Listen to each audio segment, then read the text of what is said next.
حضرت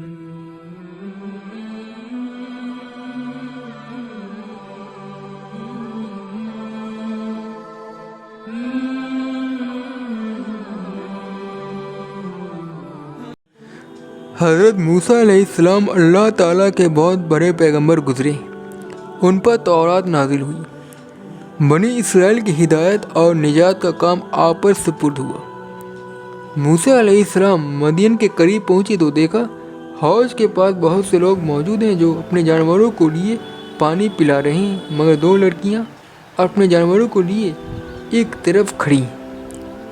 حضرت موسیٰ علیہ السلام نے اس سے پوچھا کہ تم یہاں کیوں کھڑی؟ انہوں نے کہا ہمارا باپ بوڑھا ہے، ہم اس انتظار میں کھڑے ہیں کہ یہ لوگ اپنے جانوروں کو پانی پلا لیں، اس کے بعد ہم بچا ہوا پانی اپنے جانوروں کو دے دیں۔ موسیٰ علیہ السلام یہ سنے تو انہوں نے پانی کھینچا اور ان کے جانوروں کو پانی پلایا اور ایک درخت کے نیچے جا کر بیٹھ گئے، کیونکہ شہر میں کسی سے جان پہچان نہیں تھی۔ وہ دونوں لڑکیاں حضرت شعیب علیہ السلام کی بیٹیاں تھیں۔ وہ گھر جا کر اپنے والد سے تمام قصے ظاہر کیے اور ان کے فرما دینے کے بعد اپنے گھر لے گئیں۔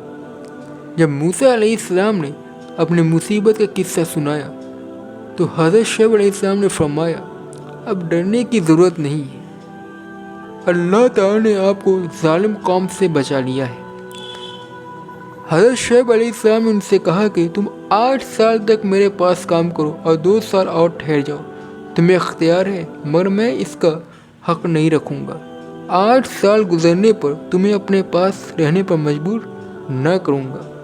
میں اپنی طرف سے یہ وعدہ کرتا ہوں کہ میں اپنی ایک لڑکی کا نکاح تم سے کر دوں گا۔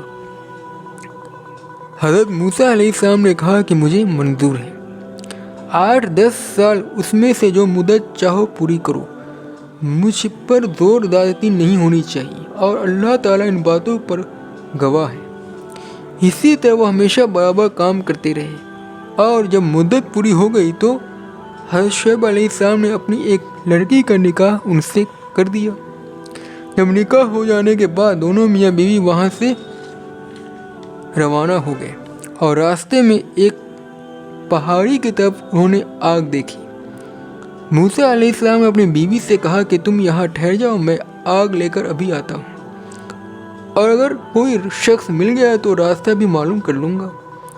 وہاں گئے تو میدان کے کنارے پر درخت میں سے آواز آئی، مبارک ہے وہ جو اس آگ میں ہے اور جو چاروں طرف ہے، تم طویٰ کے میدان میں ہو، اپنے جوتے اتار دو، میں تمہارا پروردگار اللہ تعالیٰ بول رہا ہوں، تمام جہان کا اور تمہارا پالنے والا۔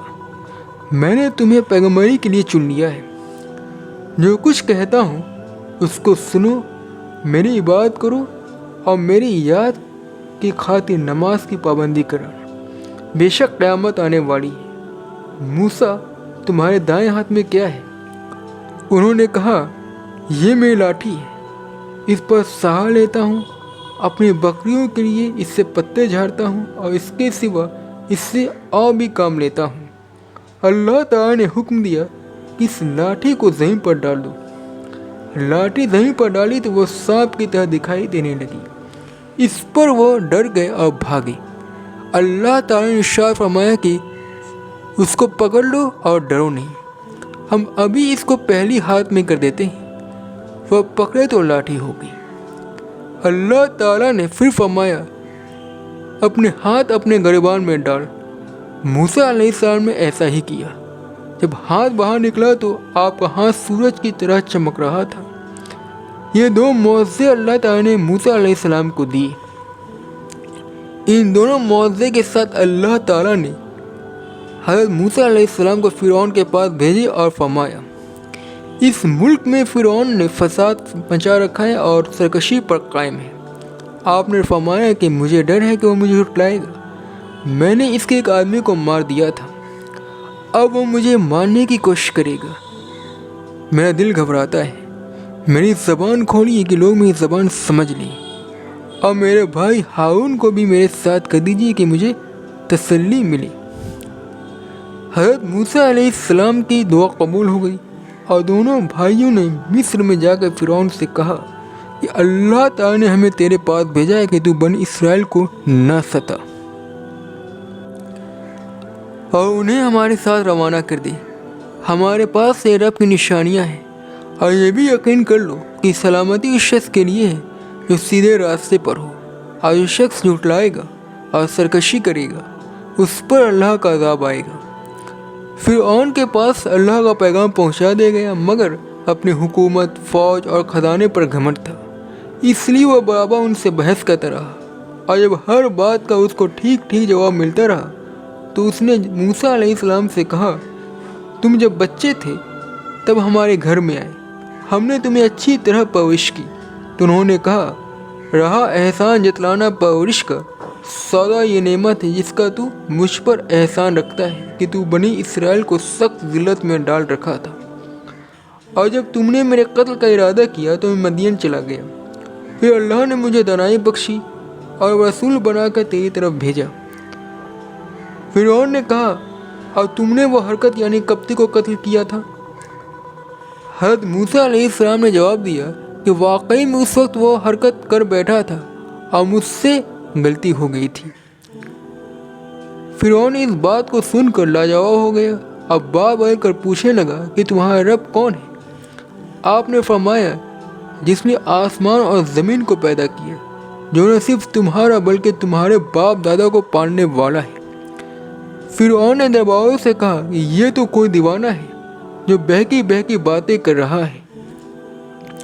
آخر جب وہ ہر طرح سے تنگ آ گیا تو اس نے پورے ملک میں ڈھونڈ کر جادوگر لایا۔ سبھی میدان میں جمع ہوئے، سب ایک طرف فرعون تھا اور اس کی قوم، اور دوسری طرف موسیٰ علیہ السلام اور ہارون علیہ السلام تھے۔ اللہ کے سوا کوئی مدد کرنے والا نہیں تھا۔ جادوگروں نے نظم بندی کر کے اپنی رسیاں اور لاٹھیاں ڈالی، اور دیکھنے والوں کو ایسا معلوم ہوا کہ سب دوڑ رہی ہیں۔ حضرت موسیٰ علیہ السلام تو پہلے ڈر گئے، مگر اللہ تعالیٰ نے کہا کہ نہ ڈر، تیری ہی فتح ہوگی، تیرے داہنے ہاتھ میں جو لاٹھی ہے اسے ڈالو تو ان سب کو نگل جائے گی۔ جو کچھ انہوں نے بنا ہے یہ صرف جادو ہے، جہاں اللہ کا حکم آ جائے وہاں جادو کام نہیں کر سکتا۔ اور وہ لاٹھی ڈالے تو وہ سانپ بن کر نکل گئی۔ جادوگروں نے جو دیکھا وہ سب کے سامنے سجدے میں گر پڑی اور کہا کہ ہم موسیٰ علیہ السلام اور ہارون علیہ السلام کے رب پر ایمان لے آئے۔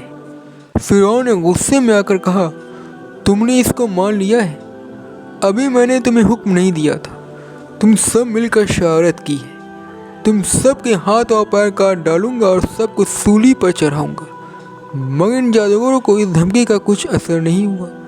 انہوں نے کہا، ہمیں کچھ پرواہ نہیں، ہمیں اپنے رب کے پاس جانا ہے، زور پر اس دنیا تک چل سکتا ہے، جو کچھ تجھے کرنا ہے کر لے۔ اے ہمارے پالنے والے، ہم تجھ پر ایمان لے آئے ہیں، جب ہم پر یہ مصیبتیں آئیں تو ہمیں صبر دینا اور دنیا سے مسلمان ہی اٹھانا۔